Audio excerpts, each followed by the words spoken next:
वासुदेवाय। ॐ नमो भगवते वासुदेवाय। नारायणं नमस्कृत्य नरं चैव नरोत्तमं देवीं सरस्वतीं व्यासं ततो जयमुदीरयेत्। नष्टप्रायेषु भद्रेषु नित्यं भागवत सेवया भगवती उत्तमश्लोके भक्तिर्भवती नैष्टुकी। निगमकल्पतरोर्गलितं फलं सुखमुखातमृतद्रवसंयुतं पिबत भागवतं रसमालयं मुहुरहो रसिका भुवि भावुकाः। ॐ अज्ञानतिमिरान्धस्य ज्ञानाञ्जनशलाकया चक्षुरुन्मिलितं येन तस्मै श्रीगुरवे नमः। श्रीचैतन्यमनोभीष्टं स्थापितं येन भूतले स्वयं रूपः कदा माह्यं ददाति स्वपदान्तिकम्। वन्देऽहं श्रीगुरो श्रीयुतपदकमलं श्रीगुरून् वैष्णवांश्च श्रीरूपं साग्रजातं सहगण रघुनाथान्वितं तं सजीवं साद्वैतं सावधूतं परिजनसहितं कृष्णचैतन्यदेवं श्रीराधा कृष्णपादान् सहगण ललिता श्रीविशाखान्वितांश्च। हे कृष्णकरुणा सिन्धो दीनबन्धो जगत्पते गोपेश गोपिकान्त राधाकान्त नमोऽस्तुते। तप्तकाञ्चन गौराङ्गी राधे वृन्दावनेश्वरी वृषभानुसुते देवी प्रणमामि हरिप्रिये। वाञ्छाकल्पतरुभ्यश्च कृपा सिन्धुभ्यैव च पतितानां पावनेभ्यो वैष्णवेभ्यो नमो नमः। नमो विष्णुपादाय कृष्णप्रेष्ठाय भूतले श्रीमते भक्तिवेदान्त स्वामिन्गिति नामिने। नमस्ते सारस्वते देवे गौरवाणी प्रचारिणे निर्विशेष शून्यवादी पाश्चात्य देशतारिणे। जय श्री कृष्ण चैतन्य प्रभु नित्यानंद श्री अद्वैत गदाधर श्रीवासादि गौर भक्तवृंद। हरे कृष्णा कृष्ण कृष्ण हरे हरे, हरे राम राम राम हरे हरे। मूकं करोति वाचालं पङ्गुं लङ्कयते गिरिं यत्कृपातमहं वन्दे श्रीगुरुं दीनधारिणं परमानन्दं माधवं श्रीचैतन्यमीश्वरम्। हरिः ओं तत्सत्। कथाञ्चन स्मृते यस्मिन् दुष्करं सुकरं भवेत् स्मरेति प्रीतं च श्रीचैतन्यं नमामि तम्। हरे கிருஷ்ணா. ஸோ நேற்று பாகவதம் பார்த்ததுல என்ன ஞாபகம் இருக்கு சொல்லலாமா? ஹரே கிருஷ்ணா மாதாஜி. நமஸ்காரம் மாதாஜி. நமஸ்காரம் மாதாஜி. ஹரே கிருஷ்ணா. ஹரே கிருஷ்ணா. ஹரே கிருஷ்ண மாதாஜி. நமஸ்காரம் மாதாஜி. நமஸ்காரம். ஹரே கிருஷ்ணா. நேத்து வந்து கலைகள் இருக்குன்னு சொன்னீங்க மாதாஜி. கலைகள் நம்ம பக்தியை பயிற்சி பண்ணும்போது கலைகளும் வளரும் அப்படின்னு பார்த்தோம். அந்த கலைகளை நம்ம அப்பப்போ எடுத்துடணும் அப்படின்னு பார்த்தோம். கிட்ட பிடிக்க கூடாது. சூப்பர் மாதாஜி. அதுல இன்னொரு மேட்ச் இருக்குது. வேற ஏதாவது தர்மம் மோட்சம் கண்டிப்பா மாதாஜி.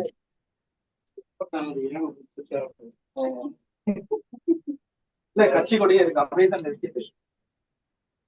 அது ஒரு தமிழன், நான் ஒரு தமிழனா பார்த்துட்டு தமிழ். வேற ஏதாவது பாயிண்ட்ஸ் ஞாபகம் இருக்கா?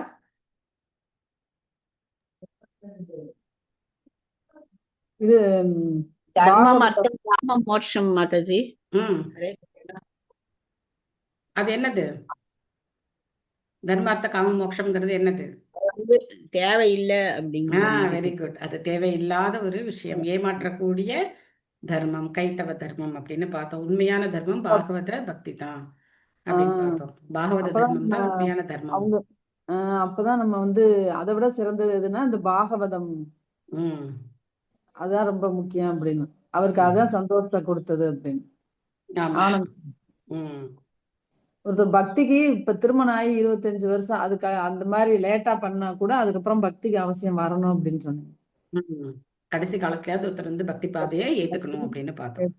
ஹரே கிருஷ்ணா. தேங்க்யூ மாதாஜி. தேங்க்யூ. ஸ்ரீமத் பாகவதம் முதல் ஸ்கந்தம் 15வது அத்தியாயம் பாண்டவர்களின் துறவு, தன்னுடைய கடைசி நிலையில நம்ம இருக்கோம்.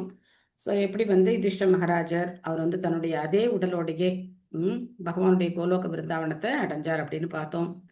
ஸோ எப்படி ஒரு விஞ்ஞானி இந்த பாதரசத்தை தங்கமாக மாற்றக்கூடிய அந்த இதை அவர் கற்று வச்சிருக்காரோ, அது மாதிரி தகுதியான ஆன்மீக குருவுடைய வழிகாட்டுதலின் கீழே ஒருத்தர் வந்து அடுத்த பிறவி எடுக்காமலேயே அவர் இந்த பிறவியிலே பகவானை அடையலாம் அப்படின்னு பார்த்தோம்.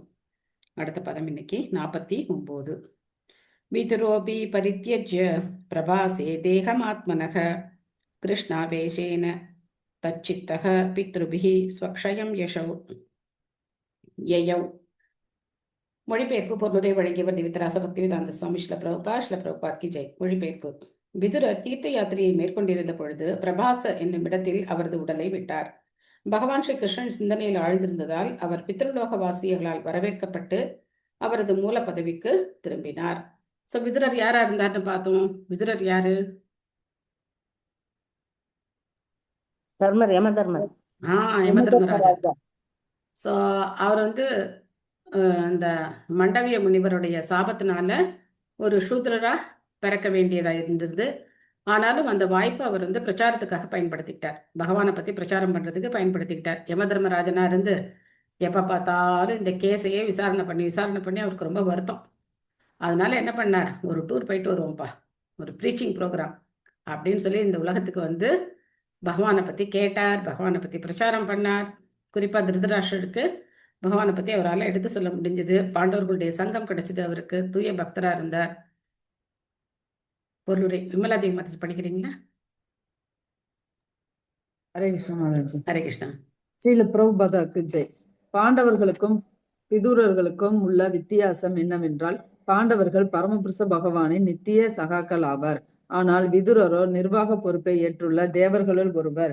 பித்ருலோகத்தின் பொறுப்பாளரான அவர் யமராஜன் என்று அழைக்கப்பட்டார்.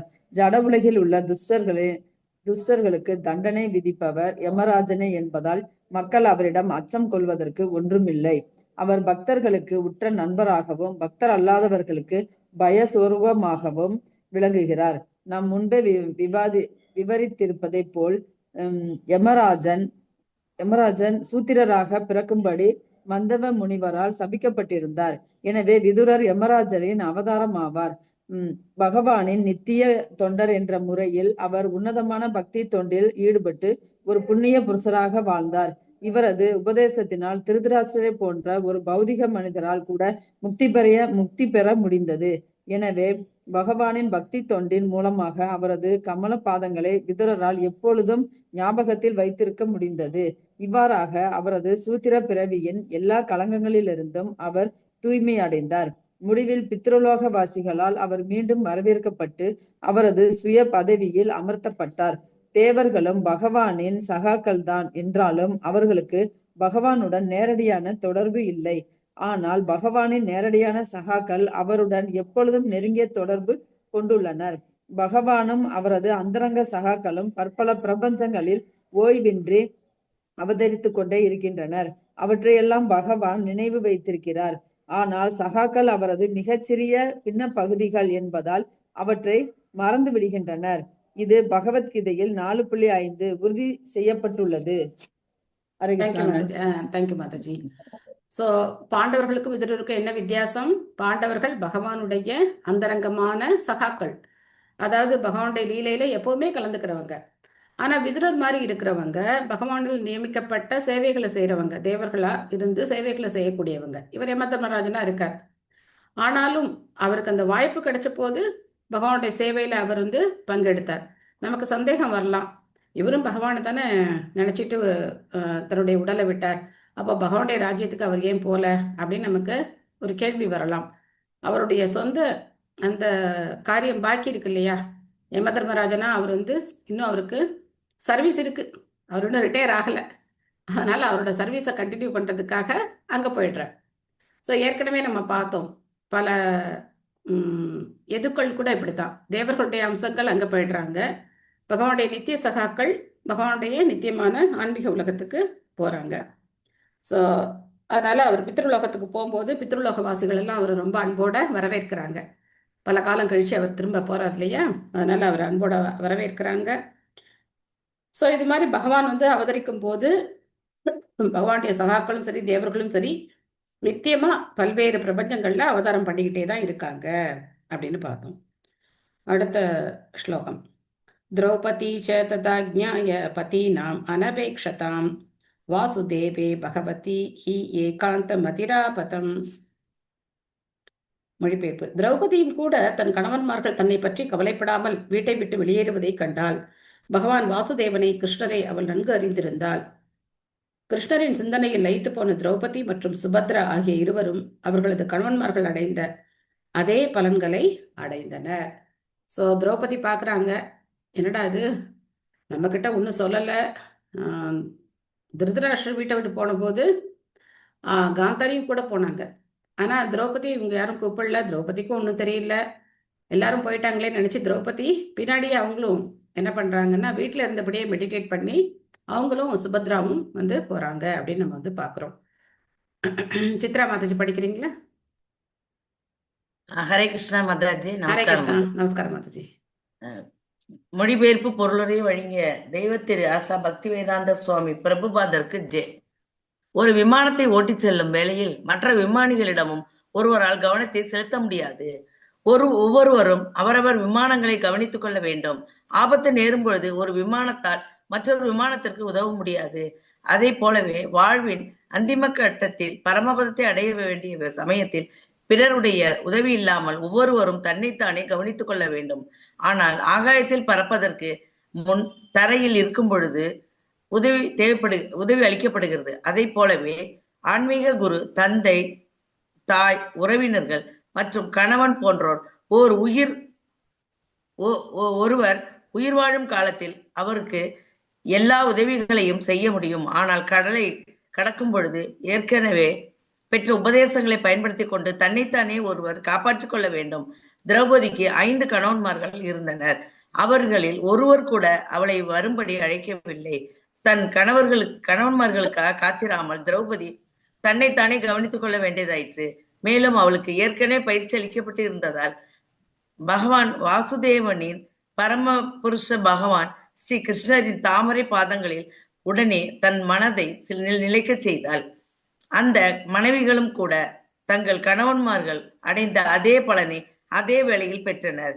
சுபத்ராவின் பெயர் இங்கு குறிப்பிடப்படவில்லை என்றாலும் திரௌபதியுடன் அவளும் அதே பலனை பெற்றாள் என்றும் அவர்களில் ஒருவரும் உடலை விட வேண்டியிருக்கவில்லை என்று ஸ்ரீல விஸ்வநாத சக்கரவர்த்தி தாகூரார் குறிப்பிடுகிறார். ஹரே கிருஷ்ணா மாதாஜி. நன்றி மாதாஜி. நன்றி மாதாஜி. ரொம்ப முக்கியமான பொருளுரை இது. இந்த பொருளுரை இருக்கே, இந்த பொருளுரை நாம எதை மறந்தாலும் மறக்கலாம், இந்த பொருளுரையே மறக்கக்கூடாது.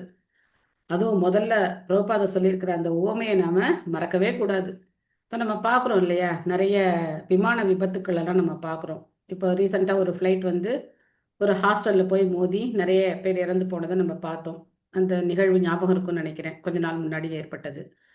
இது மாதிரி ஒரு விமானம் அப்படிங்கிறது தரையில் இருக்கும்போது அந்த விமான தளத்துலேருந்து அதுக்கு உதவி கிடைக்கலாம், கண்ட்ரோல் ரூம்லேருந்து அதுக்கு உதவி கிடைக்கலாம். அதில் ஏதாவது கோளாறு இருந்தால் மற்றவங்க கூட வந்து உதவி செய்யலாம். ஆனால் டேக் ஆஃப் ஆயிடுச்சு அப்படின்னா அந்த விமானம் யாருடைய பொறுப்பு? யாருடைய பொறுப்பில் இருக்கு அந்த விமானம்? அந்த விமானி பைலட்டோட பொறுப்பு தான், ஓட்டுறவரோட பொறுப்பு தான். வேற யாரும் இங்கேருந்து ஒரு உதவியும் செய்ய முடியாது, கீழேந்து ஒரு உதவியும் கிடைக்காது. அந்த மாதிரி இது எதுக்கு ஒப்பிட்டு சொல்றார் அப்படின்னாக்க, நாம இந்த உடல்ல இருக்கிற வரைக்கும் என்ன மாதிரி ஃப்ளைட் வந்து தரையில இருக்கிற மாதிரி நமக்கு நிறைய உதவி கிடைக்கலாம். நமக்கு இந்த மாதிரி யாராவது பாகவதம் சொல்லலாம், பகவானுடைய நாமத்தை ஞாபகப்படுத்தலாம், பகவானுடைய கீர்த்தனங்களை பாடலாம், பகவானுடைய பிரசாதத்தை கொடுக்கலாம், நம்ம பக்கத்தில் உட்காந்து பகவத்கீதை படிக்கலாம். நமக்கு உடம்பு சரியில்லாமல் நம்ம இருந்தோம் அப்படின்னாக்கா அப்போ நமக்கு இந்த உதவி எல்லாம் கிடைக்கும். ஆனால் டேக் ஆஃப் ஆகும்போது யார் தான் பொறுப்பு? நம்ம தான் பொறுப்பு.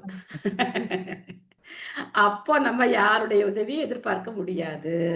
ஒவ்வொரு விமானியும் அவருடைய விமானத்துக்கு எப்படி பொறுப்போ அந்த மாதிரி ஒவ்வொருத்தரும் அவங்களுடைய பயணத்துக்கு அவங்கவுங்க தான் பொறுப்பு. அந்த காலேச்ச மாமேவ ஸ்மரன் முத்வா கலேவரம் எப்ரயாதி சமத்பாவம் யாதி நாஸ்தியத்திர சம்சயக அப்படின்னு பகவான் சொல்லிட்டார். இன்னொன்னு என்ன சொல்லிட்டார்? எம் வியாப ஸ்மரன் பாவம் திஜத்தந்தே கலேவரம் தம் ஏ வைத்தி கௌந்தேய சதா தத் பாவ பாவித்தகன்னு சொல்லிட்டார். ஸோ அதனால என்ன மாதிரியான மனநிலையில நம்ம பயணத்தை தொடங்குறோமோ அதுக்கேற்ற மாதிரி ஒரு உடலை நாம அடைவோம். இதே பகவானை மட்டுமே அந்த காலேஜ மாம் ஏவன என்ன மட்டுமே நிச்சயமா வேற சொல்றார். அந்த காலேச்ச என்னை மட்டுமே நினைக்கணும் அப்படின்னு சொல்றாரு. அப்படி நினைக்கும் போது நம்முடைய பயணம் சேஃப்.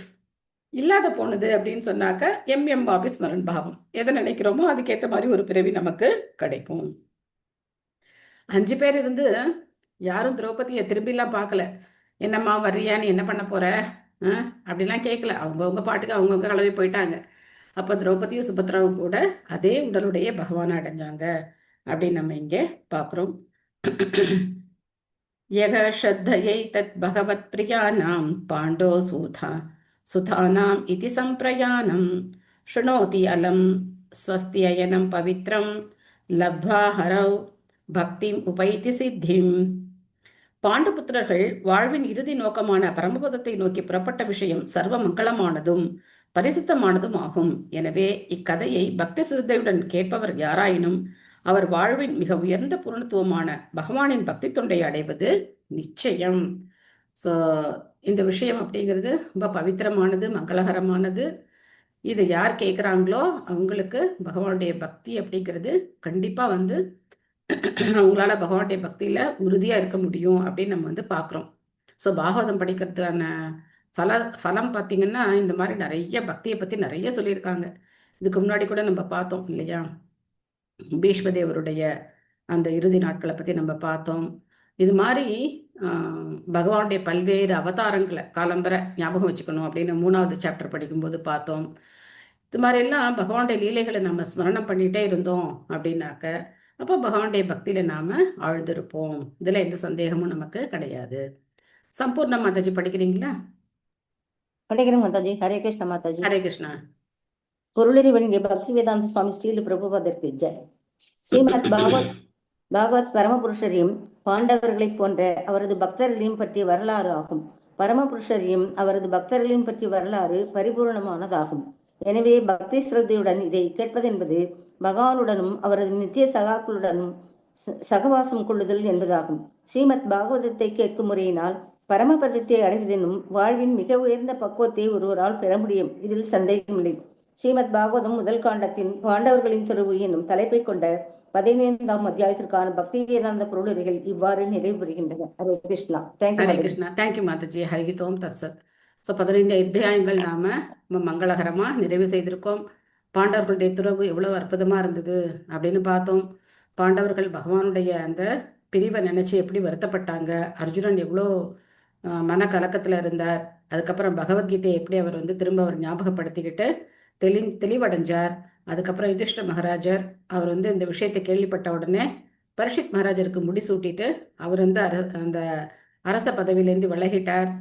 அப்போ அரசனுக்கு உண்டான அந்த கம்பீரமான தோற்றம், ஆடைகள், அவருடைய மற்ற பிற சின்னங்கள் எல்லாம் இருக்கும் இல்லையா, ஒரு ராஜான்னா உடைவாள் வச்சிருப்பாங்க இல்லையா, அது எல்லாத்தையும் துறந்து வெறுமை கிழிஞ்ச ட்ரெஸ்ஸை போட்டுக்கிட்டு அவர் வீட்டை விட்டு வெளியில போயிட்டார். தம்பிகள்கிட்டலாம் கூட ஒன்றும் சொல்லவே இல்லை. அதே மாதிரி தம்பிகளும் கிளம்பி வந்தாங்க. அப்போ திரௌபதி மற்றும் சுபத்ரா அவங்களும் அதே உடலோடைய பகவானுடைய கோலோக பிருந்தாவனத்தை அடைஞ்சாங்க அப்படின்னு நம்ம இங்கே பார்க்குறோம். அற்புதமான சரித்தம் பாண்டவர்களுடைய அந்த அவங்க கோலோக பிருந்தாவனம் போன அந்த நிகழ்வு இருக்கே, ரொம்ப ரொம்ப அற்புதமானது. இதெல்லாம் நம்ம ஞாபகம் வச்சுக்கிட்டே இருக்கணும். இதெல்லாம் திரும்ப திரும்ப நம்ம ஸ்மரணம் பண்ணும்போது நம்மளுடைய மனதில் இருக்கக்கூடிய களங்கங்கள், அந்த பௌதிக களங்கங்கள் எல்லாம் கொஞ்சம் கொஞ்சமாக போய் நாமளும் வந்து தூய்மை அடைகிறதுக்கு நல்ல வாய்ப்பு இருக்கு. ஓகே, இந்த அத்தியாயத்தில் உங்களுக்கு ஏதாவது கேள்விகள் இல்லை உங்களுக்கு ஏதாவது சொல்லணும், கருத்துக்கள் ஏதாவது இருக்கா?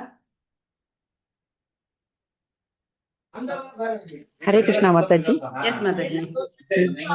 மாதாஜி, ஆக்சுவலா பாண்டவர்கள் வந்து அவங்களோட இந்த ஸ்தூல உடலோட தான் அங்க போனாங்களா? ஆமா. பட் இதுல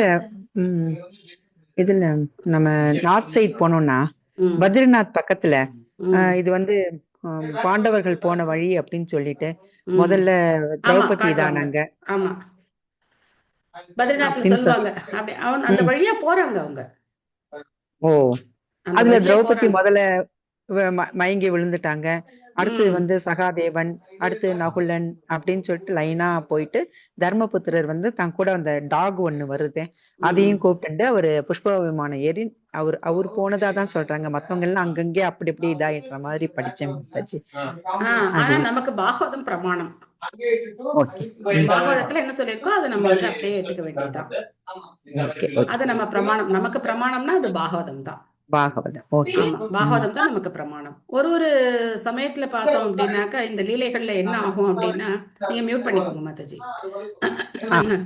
என்ன ஆகும் அப்படின்னாக்க சின்ன சின்ன மாற்றங்கள் இருக்கலாம். ஒரு ஒரு யுகத்துல நடக்கக்கூடிய லீலைகள்ல சின்ன சின்ன மாற்றங்கள் இருக்கலாம். ஸோ அது பெரிய விஷயம் கிடையாது நமக்கு. நமக்கு என்ன பிரமாணம்னா, இப்போ நமக்கு பாகவதத்துல என்ன சொல்லப்பட்டிருக்கோ அதான் நமக்கு பிரமாணம். பிரத்யக்ஷமா படிக்கிறோம் இல்லையா? இப்போ இங்க பாகவதத்துல வியாசதேவர் நமக்கு சொல்றார், இந்த மாதிரி பாண்டவர்கள் போனாங்க அப்படின்னு சொல்றார். அந்த உடலோடையே அவங்க போனாங்க, திரௌபதியும் போனாங்க அப்படின்னு சொல்றார். அதுக்கு மேல விஸ்வநாத் சக்கரவர்த்தி தாக்குரார் மிகப்பெரிய ஆச்சாரியார், அவர் சொல்றார் சுபத்ராவுடைய பேர் இங்க குறிப்பிடப்படலை அப்படின்னாலும் சுபத்ராவும் அதே மாதிரி போனாங்க அப்படின்னு சொல்றார். அதை விட நமக்கு என்ன ஆதாரம்? நமக்கு என்ன நம்புறதுக்கு வேற என்ன நமக்கு தேவை இருக்கு இல்லையா? பிரபுபாதருடைய பொருளுரைகள் இருக்கு. ஸோ அதை நம்ம வந்து அப்படியே அக்செப்ட் பண்ணிக்க வேண்டியதுதான். Okay Mataji, thank you Mataji. ஹரே கிருஷ்ணா. அடுத்த அத்தியாயம் போலாமா? 16வது அத்தியாயம். அத்தியாயம் 16. பரீட்சித் ஹரே மகாராஜா. கிருஷ்ணா எஸ் மாதாஜி. ஹரே கிருஷ்ணா மாதாஜி. ம். ஜஸ்ட் நான் ஃபீல் பண்ணது ஒன்று சொல்லணும்னு ஆசைப்படுறேன் மாதாஜி. சொல்லுங்க மாதாஜி. பாருங்க, இப்போ வந்து பாண்டவர்கள் வந்து யாரும் திரௌபதியை கூப்பிடல. ம். திரௌபதியும் அவங்களே டிசைட் பண்ணி என்ன பண்ணணும்னு இது பண்ணிக்கிட்டாங்க. ம். இப்போ சப்போஸ் அவங்க அப்படி கூப்பிட்டு இருந்தாங்கன்னா அவங்க பகவானோட சகாக்களா இருக்க மாட்டாங்க. யார் மேலேயும் பற்று இல்லாம அவங்க போகணும் இல்லை மாதாஜி. இப்போ அப்படியெல்லாம் திரௌபதி கிடையாது. அப்படியெல்லாம் கிடையாது. அப்படியா? இல்ல, அப்படியெல்லாம் கிடையாது. திரௌபதி மேல அக்கறை எடுத்து See, இது என்ன அப்படின்னாக்க, இப்ப பாண்டவர்கள், இப்ப யுதிஷ்டிர மகாராஜர் என்ன பண்றாரு? தம்பிகள்ட்ட எல்லாம் கன்சல்ட் பண்ணல, அவர் கிளம்பி போயிட்டாரு கிளம்பிட்டாரு. ஆமா இல்லையா? மாதாஜி. சோ அதனால அதே வழியை இவங்க ஃபாலோ பண்றாங்க. திரௌபதி ஆமா புலம்பல, இந்த மாதிரி இவங்க எல்லாரும் என்ன விட்டுட்டு போயிட்டாங்களேன்னு அவங்க புலம்பல. ஆமா ஸோ எவ்ரி ஒன் ஹேஸ், எல்லாருக்குமே தெரியும் நம்மளுடைய சுயமான நிலை என்ன, நம்ம என்ன பண்ணணும் அப்படிங்கிறது. எஸ் அந்த விஷயம் அங்க வந்து அந்த ஞானம் இல்லாத போதுதான் என்ன ஆகுது? குறை சொல்லப்படக்கூட மனப்பான்மை வருது. என்ன வரும். கவனிக்காம போயிட்டாங்க ம். அப்படிங்கிறது வருது. அதே மாதிரி நம்பிக்கை இல்லாம நம்ம மேல நமக்கு நம்பிக்கை இல்லாத போது நமக்கு அடுத்தவங்களை பத்தின நினைப்பும் நமக்கு வருது. இந்த ரெண்டும் நம்ம பார்த்தோம் அப்படின்னாக்க அவங்களுக்கு ஃபுல்லா கான்ஃபிடன்ஸ் இருக்கு. நாம வந்து அந்தந்த யுகத்தோட தர்ம முறை அது. ஸோ ம். அதனால அவங்க என்ன பண்றாங்க? அவங்கவுங்க பாதையை பார்த்துட்டு போயிட்டே இருக்காங்க. இன்னொருத்தர் மேல அக்கறை இல்லைன்னு கிடையாது. பற்று இல்லைன்னு சொல்லலாமா மாதாஜி? ஆமா, பற்று இருக்கிறது பற்றுதல் வைக்கல. யார் மேலேயும் அவங்க எந்த வைக்கல. விஷயத்து மேலேயும் பற்றுதல் வைக்கல. ஒன்லி பகவானை தான் கதி அப்படின்னு நினைச்சு ஆமா. கிளம்பி போறாங்க. ஸோ நம்ம அதுல என்ன புரிஞ்சுக்கணும்னா, பௌதீக பற்று இல்லைன்னா தான் நம்மளுக்கு பகவானை நோக்கி அந்த லோகத்தை அடையிற இது நம்மளுக்கு கிடைக்கும், யோகியதை கிடைக்கும் இல்லையா ஆமா ஆமா, மாதாஜி? கண்டிப்பா அப்படி கண்டிப்பா புரிஞ்சுக்கணும். அப்படி ஓகே. புரிஞ்சுக்கலாம் நம்ம. தேங்க்யூ மாதாஜி. ஹரே கிருஷ்ணா. ஹரே கிருஷ்ணா. அடுத்த அத்தியாயம் 16. பரீட்சித் மகாராஜர் கலியுகத்தை வரவேற்ற விதம். பதம் 1. சூத உவாச்ச ததக பரீட்சித் த்விஜவர்ய சிக்ஷயா மகிம் மகாபாகவத சசாசஹ யதா ஹி சூத்யாம் அபிஜாத கோவிதா சமாதிஷன் விப்ர மகத் குணஹ ததா. மொழிபெயர்ப்பு. சூத கோஸ்வாமி கூறினார், கற்றறிந்த பிராமணர்களே, பரீட்சித் மகாராஜன் பிறகு பகவானின் மிகச்சிறந்த பக்தராக இருந்து சிறந்த பிராமணர்களின் உபதேசங்களின்படி உலகை ஆளத் துவங்கினார். அவர் பிறந்த சமயத்தில் கைதேர்ந்த ஜோதிடர்கள் கூறிய அச்சிறந்த சகுனங்களுக்கு ஏற்ப அவர் ஆட்சி புரிந்தார். திரும்ப நம்ம அந்த அத்தியாயத்தை ஞாபகம் வச்சுக்கணும். பரீட்சித் மகாராஜருடைய பிறப்பு 12வது அத்தியாயத்துல நம்ம பார்த்தோம். அவர் எப்படி வந்து ஒவ்வொரு குணத்துல அவர் யார மாதிரி இருந்தார் அப்படின்னு பார்த்தோம். நான் ஒரு லிஸ்ட் கூட உங்களுக்கு முடிஞ்சா எழுத சொன்னேன். ஒவ்வொரு குணத்திலையும் அது யாருக்கு அவரை ஒப்பிட்டு சொல்லப்பட்டது அப்படின்னு சொல்லி. ஸோ அந்த மாதிரி நம்ம எழுதி வச்சிருந்தோம் அப்படின்னாக்கா இப்போ டக்குன்னு திருப்பி பார்த்தோன்னா நமக்கு மறந்து போயிருந்தா கூட அது ஞாபகம் வரும். ஸோ அத்தனை குணங்களுடைய ரத்னமா இருக்கக்கூடிய பரீட்சித் மகாராஜர், அப்போ யுதிஷ்டிர மகாராஜர் அவருக்கு எவ்வளோ அறிவுரைகள் சொல்லியிருப்பாரோ அந்த ஒரு அறிவுரைகளின்படி அவருடைய ஆட்சியை அவர் ரொம்ப சிறப்பாக நடத்திக்கிட்டு வர்றார். செல்வகுமாரி மாதாஜி படிக்கிறீங்களா? எஸ் மாதாஜி, படிக்கிறேன். ம். ஹரே கிருஷ்ணா மாதாஜி. ஹரே கிருஷ்ணா. மொழிபெயர்ப்பு மற்றும் பொருளுரை வழங்கிய பிரபுபாதருக்கு ஜெய். பரீட்சித்து மகாராஜன் பிறந்தபோது கைதேர்ந்த பிராமண ஜோதிடர்கள் அவரது குணங்களின் சிலவற்றை கூறினர். மிக சிறந்த பக்தர் என்பதால் பரீட்சித்து மகாராஜன் அக்குணங்களை எல்லாம் விருத்தி செய்து கொண்டார். பகவானின் பக்தராக இருப்பதுதான் உண்மையான தகுதியாகும். படிப்படியாக மற்றெல்லா நற்குணங்களும் வந்தமையும். மகாபாகவதர் அல்லது முதல் தர பக்தராக இருந்த பரீட்சித்து மகாராஜன் பக்தி சாஸ்திரங்களில் பாண்டித்தியம் பெற்றவராகவும் அவரது உன்னதமான உபதேசங்களால் பிறரை பக்தர்களாக மாற்றும் திறமையும் பெற்றிருந்தார். எனவே அவர் ஒரு முதல் தர பக்தர் ஆவார். இதனால் சாஸ்திரங்களுக்கு ஏற்ப அரசாளும் முறையை தமது உபதேசிக்கக்கூடிய சிறந்த முனிவர்களையும் கற்றறிந்த பிராமணர்களையும் அவர் கலந்தாலோசிப்பது வழக்கம். அத்தகைய சிறந்த அரசர்கள் இன்றைய ஜனநாயக தலைவர்களை விட அதிக கடமை உணர்வு கொண்டிருந்தனர். ஏனெனில் வேத இலக்கியங்களில் உள்ள வேத வல்லுநர்களின் உபதேசங்களை அவர்கள் பின்பற்றினர். எனவே புது புது சட்டங்களை இயற்றி மீண்டும் மீண்டும் அவற்றை மாற்றிக்கொண்டே இருக்கும் நிர்வாக திறமையற்ற முட்டாள்களுக்கு அன்று தேவை இருக்கவில்லை. மனு, யாக்ஞவல்கியர் மற்றும் பராசரரை போன்ற மாமுனிவர்களாலும் மற்ற முக்தியடைந்த முனிவர்களாலும் ஏற்கனவே சட்டத்திட்டங்கள் வகுக்கப்பட்டு விட்டன. அச்சட்டங்கள் எல்லாம் இவங்களுக்கும் எல்லா இடங்களுக்கும் ஏற்றவையாதலால் அவை அனைவருக்கும் பொதுவானவையாகவும் குற்றம் குறைகள் இல்லாதவையாகவும் உள்ளன. பரீட்சித்து மகாராஜனை போன்ற அரசர்கள் அவர்களது ஆலோசனை சபையை அமைத்திருந்தனர். மேலும் அதன் உறுப்பினர்கள் மாமுனிவர்களாகவோ அல்லது முதல் தரமான பிராமணர்களாகவோ இருந்தனர். அவர்கள் ஊதியத்தை ஏற்றுக்கொள்ளவில்லை. அதற்கான அவசியமும் அவர்களுக்கு இருக்கவில்லை. செலவு இல்லாமலேயே நாட்டிற்கு மிக சிறந்த அறிவுரை கிடைத்து வந்தது. அவர்கள் மனிதன் மற்றும் மிருகம் ஆகிய இருவரிடமும் சமமாக நடந்து கொண்டனர்.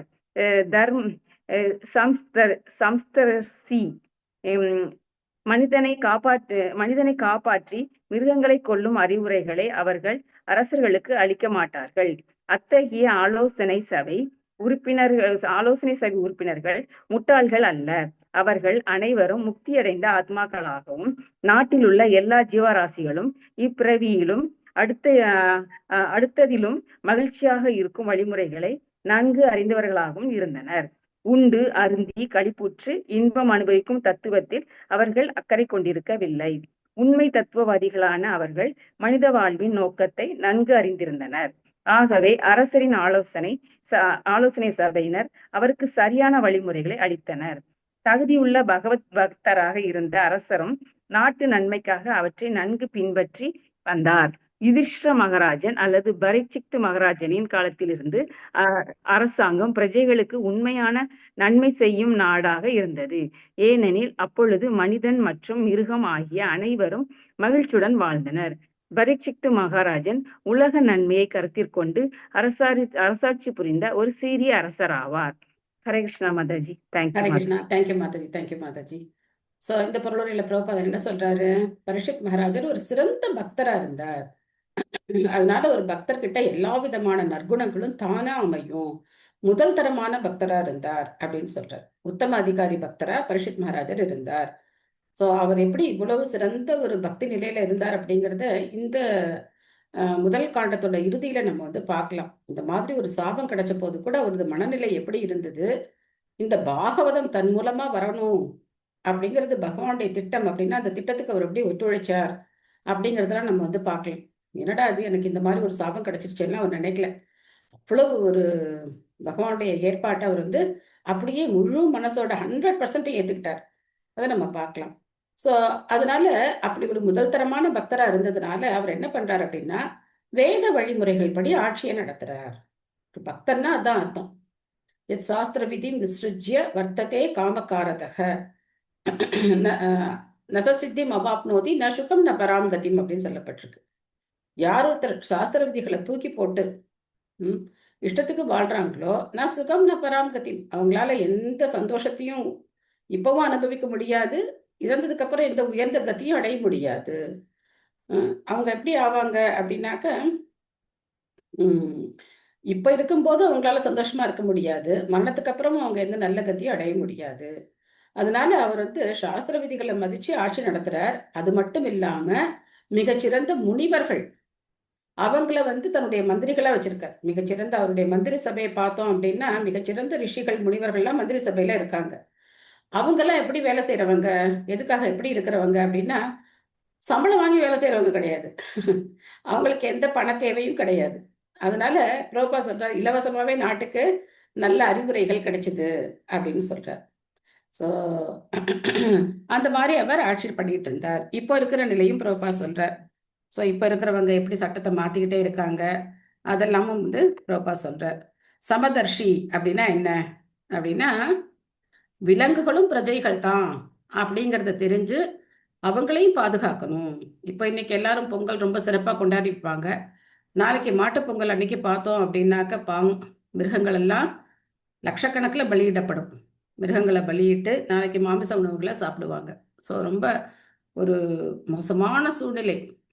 அவங்க வளர்க்குற மிருகங்களையே கொண்டு அவங்க வந்து சாப்பிடக்கூடிய ஒரு சூழ்நிலை, இல்லை கடையில் வாங்கி அந்த மாதிரி மிருகவதை அப்படிங்கிறது நாளுக்கு நாள் பயங்கரமாக அதிகமாயிட்டே போகுது. ஆனால் அந்த நாளில் அப்படி இல்லை அப்படிங்கிறத நம்ம பார்க்குறோம். அடுத்த ஸ்லோகம். ச உத்தரஸ்ய தனயாம் உபயேம இராவதிம் ஜனமே ஜயாதீம் சதுரஸ்தஸ்யாம் உபாதயத் சுதான். பரீட்சித்து மகாராஜன் உத்தர மகாராஜனின் மகளை திருமணம் புரிந்து ஜனமேஜய மகாராஜனை தலைமையாக கொண்ட 4 மகன்களை பெற்றார். ஸோ அவருக்கு 4 பசங்க பரீட்சித் மகாராஜருக்கு இருந்தாங்க. சுபமலர் மாதாஜி படிக்கிறீங்களா? படிக்கிறேன் மாதாஜி. ம். ஹரே கிருஷ்ணா. ஹரே பொருளுரை. கிருஷ்ணா. உத்தர மகாராஜன் விராடனின் மகனும் பரிஷித் மகாராஜனின் தாய் மாமனும் ஆவார். ஐராவதி உத்தர மகாராஜனின் மகள் என்பதால் பரிஷித் மகாராஜனுக்கு அவள் ஒன்றுவிட்ட சகோதரி ஆவாள். ஒன்றுவிட்ட சகோதரனும் ஒன்றுவிட்ட சகோதரியும் ஒரே கோத்திரத்தை அல்லது வம்சத்தை சேர்ந்தவர்களாக இல்லாதிருந்தால் திருமணம் செய்து கொள்ள அனுமதிக்கப்பட்டனர். வேத முறைப்படியான திருமணத்தில் கோத்திரத்தின் முக்கியத்துவம் வலியுறுத்தப்பட்டுள்ளது. அர்ஜுனனும் கூட சுபத்ரா தனது தாய் வழி ஒன்றுவிட்ட சகோதரி என்ற போதிலும் அவளை திருமணம் செய்து கொண்டார். ஜனமேஜயன் ராஜ ரிஷிகளில் ஒருவரான இவர் பரிஷித் மகாராஜனின் புகழ்பெற்ற மகனாவார். ஜனமேஜய மகாராஜனுக்கு ஞாதானீக மற்றும் சங்குகர்ண என 2 மகன்கள் இருந்தனர். இவர் குருட்சேத்திர தீர்த்தத்தில் சில யாகங்களை செய்தார். இவருக்கு சுர்தசேனன், உக்ரசேனன் மற்றும் பீமசேனன் எனும் பெயர்களை கொண்ட 3 இளைய சகோதரர்கள் இருந்தனர். இவர் தக்ஷல அஜந்த நாட்டின் மீது படையெடுத்தார். மேலும் புகழ்பெற்ற தன் தந்தை மீது சுமத்தப்பட்ட சட்டவிரோதமான சாபத்திற்கு இவர் வஞ்சம் தீர்த்து கொள்ள முடிவு செய்தார். தன் தந்தையை தீண்டி அவருக்கு மரணத்தை விளைவித்த தக்ஷக நாகம் உட்பட பாம்பினம் முழுவதையும் அழித்து விடுவதற்கான சர்ப்ப யாகம் எனப்படும் ஒரு பெரிய யாகத்தை அவர் நடத்தினார். செல்வாக்குள்ள பல தேவர்கள் மற்றும் முனிவர்கள் ஆகியோரின் வேண்டுகோளினால் பாம்பினத்தையே அழித்துவிடும் தன் முடிவை அவர் மாற்றிக்கொள்ள வேண்டியதாயிற்று. ஆனாலும் யாகம் நின்றுவிட்ட போதிலும் யாகத்தில் சம்பந்தப்பட்டிருந்த அனைவருக்கும் தகுந்த சன்மானங்களை அளித்து அவர்களை அவர் திருப்திப்படுத்தினார். யாக சடங்கில் மகா முனிவரான வியாசதேவரும் இருந்தார். வியாசர் குருட்சேத்திர போரை பற்றிய கதையை தாமாகவே அரசருக்கு கூறினார். பிறகு வியாசதேவரின் கட்டளைப்படி அவரது சீடரான வைசம்பாயனார் மகாபாரத கதையை அரசர் முன் விவரித்தார். ஜனமேஜய மகாராஜன் தன் தந்தையின் அகால மரணத்தினால் மிகவும் பாதிப்படைந்திருந்தார். திரும்பவும் அவரை காண வேண்டும் என்ற தன் பேராசையை மாமுனிவரான ஸ்ரீல வியாசதேவரிடம் அவர் தெரிவித்தார். வியாசரும் அவரது தந்தையை அவர் முன் தோன்ற செய்து அவரது ஆசையை நிறைவேற்றி வைத்தார். அச்சமயத்தில் தன் தந்தையையும் வியாசதேவரையும் அவர் மிகவும் மரியாதையுடனும் ஆடம்பரமாகவும் வழிபட்டார். அவர் பூரண திருப்தி அடைந்ததால் யாகத்திற்காக கூடியிருந்த பிராமணர்களுக்கு மிகவும் தாராளமாக தான தர்மங்களை செய்தார். நன்றி மாதாஜி. ஹரே ஹரே கிருஷ்ணா. கிருஷ்ணா. ஸோ நம்ம படிக்கிற மகாபாரதம் அப்படிங்கிறது இந்த ஜனமேஜயனுக்கு வைசம்பாயனர் சொன்ன மகாபாரதம் தான் நம்ம வந்து படிக்கிறது. ஸோ அதனால பகவத்கீதையை நம்ம படிக்கிறது வைசம்பாயனர் அவருக்கு சொல்றார். அதைத்தான் நம்ம படிக்கிறோம். ஸோ வியாசர் அவருக்கு சொல்லியிருக்கார் வைசம்பாயனருக்கு, நீங்கள் வந்து ஜனமேஜயனுக்கு மகாபாரத கதையை சொல்லுங்க. ஏன்னா முன்னோர்களுடைய கதையை தெரிஞ்சுக்கணும் இல்லையா? இவருடைய தாத்தா, இவருடைய அப்பா, தாத்தா, அவங்க முன்னாடி பீஷ்மதேவர் அவங்கெல்லாம் எப்படி இருந்தாங்க, எப்படி வாழ்ந்தாங்க, எப்படி பகவானுடைய பக்தர்களாக இருந்து பக்தி பண்ணாங்க, இந்த கதைகள் எல்லாம் இவருக்கு சொல்லப்பட்டது. விஷ்ணு சகஸ்ரநாமத்தில் கூட வரும், வைசம்பாயன உவாச்ச அப்படின்னு வரும். ஸோ அதனால அவர் சொல்கிற இதை தான் நம்ம வந்து படிக்கிறோம். ஜனமேஜயனுக்கு ரொம்ப கோபம் வந்துடுது. எப்படி அந்த ஸ்ருங்கி எங்கள் அப்பாவுக்கு இந்த மாதிரி சாபம் கொடுக்கலாம் தக்ஷகன்கிற பாம்பு கடிச்சு எங்க அப்பா இருக்கணும்னு சாபம் கொடுக்கலாம் அப்படின்னு சொல்லி மிகப்பெரிய ஒரு சர்ப்பயாகம் நடத்துறார். அந்த சர்ப்பயாகத்துடைய நோக்கம் என்ன அப்படின்னாக்கா, உலகத்துல இருக்கிற எல்லா பாம்பையும் அழிக்கிறது தான். மந்திரங்கள் சொல்ல சொல்ல சொல்ல பாம்புகள் எல்லாம் வந்து அந்த யாகத்தில தானா வந்து விழும். இவங்க போய் பாம்பை போய் பிடிச்சிட்டு வர வேண்டாம். மந்திரங்களை உச்சாடனம் பண்ண பண்ண பண்ண எல்லா பாம்பும் எந்தெந்த மூலையில இருக்கோ எல்லாம் வந்து அந்த தீயில விழும். ஸோ அப்போ எல்லா பாம்புகளையும் அழிச்சிடணும் ஒட்டு மொத்தமா அப்படின்னு சொல்லி ஒரு சர்ப்பயாகம் நடத்துறார். அப்போ தேவர்கள் எல்லாம் வந்து வேண்டி கேட்டுக்க அதுக்கப்புறம் அந்த யாகம் நிறுத்தப்படுது. ஸோ பக்தர்களுக்கும் அசுரர்களுக்கும் இதுதான் வித்தியாசம். பக்தர்கள் வந்து சில சமயங்கள்ல சில தவறுகளை செய்யலாம். ஆனா இந்த மாதிரி யாராவது வந்து எடுத்து சொல்லும் போது அவங்க என்ன பண்ணுவாங்க, சரின்னு சொல்லி திருத்தி அதை வந்து சரி பண்ணிப்பாங்க. ஆனா அசுரர்கள் என்ன சொன்னாலும் கேட்க மாட்டாங்க. நமக்குள்ளே இந்த 2 குணங்களும் இருக்கு. எல்லா மனிதர்களுக்குள்ளே இந்த 2 குணமும் இருக்கு. அசுர குணமும் இருக்கு, தெய்வீக குணங்களும் இருக்கு. ஸோ கொஞ்சம் தெய்வீக குணங்களை நாம வளர்த்துக்கணும். அசுர குணங்களை வளர்த்துக்கிட்டோம் அப்படின்னா யார் சொன்னாலும் நம்ம கேட்க மாட்டோம். இந்த மாதிரி செய்யக்கூடாது, இந்த மாதிரி செய்யணும் அப்படின்னு சொன்னா சரின்னு சொல்லி நம்ம ஏத்துப்போம். இல்லைன்னா பக்தியை பயிற்சி பண்ணுவோம், நம்ம இஷ்டப்படி பண்ணுவோம், அவங்க சொல்றபடி பண்ண மாட்டோம். நமக்குன்னு என்ன தோணுதோ அதை பண்ணுவோம். ஏன் இப்படி பண்ணா என்ன, அவங்க சொல்லிட்டே இருக்கட்டும், நம்ம இப்படியே பண்ணுவோம் அப்படின்னு நமக்கு தோணும். அந்த மாதிரி இல்லாம நம்ம ஏதாவது தவறு செய்யறோம் அப்படின்னு நம்ம பௌத்த பக்தர்கள் பார்த்து நம்மளை சரி பண்ணும்போது நம்ம என்ன பண்ணணும், அதை திருத்திக்கிறதுக்கு நாம முயற்சி பண்ணணும். அடுத்த ஸ்லோகம் போலாம். அஜகாராஸ்வமேதாம் ஸ்திரீன் கங்காயாம் பூரி தக்ஷிணான் சாரத்வதம் குரும் கிருத்வா தேவா யக்த்ராக்ஷி கோச்சராக. பரீட்சித் மகாராஜன் தனக்கு வழிகாட்டுவதற்காக கிருபாச்சாரியாரை ஆன்மீக குருவாக தேர்ந்தெடுத்த பின் கங்கை கரையில் 3 அசுவமேத யாகங்களை இயற்றினார். ஏவலாட்களுக்கு தகுந்த சன்மானங்களுடன் இவை நிறைவேற்றப்பட்டன. மேலும் இந்த யாகங்களின் போது சாதாரண மனிதனால் கூட தேவர்களை காண முடிந்தது. ஸோ பரீட்சித் மகாராஜருடைய ஆட்சியில கூட தேவர்கள் நேரம் வந்திருக்காங்க.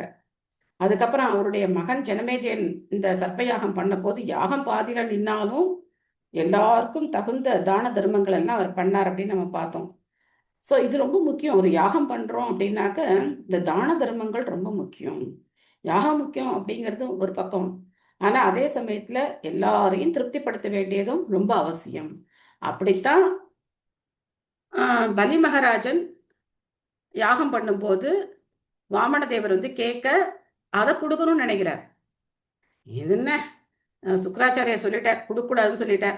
அதனால ஈஸியா அவர் மறுத்திருக்கலாம். என்னுடைய ஆன்மீக குரு உங்களுக்கு தானம் கொடுக்கக்கூடாதுன்னு சொல்றாரு அப்படின்னு சொல்லி மறுத்திருக்கலாம். ஆனா ஒருத்தர் மனக்குறையோட இருந்தா கூட அந்த யாகம் பூர்த்தி ஆகாது.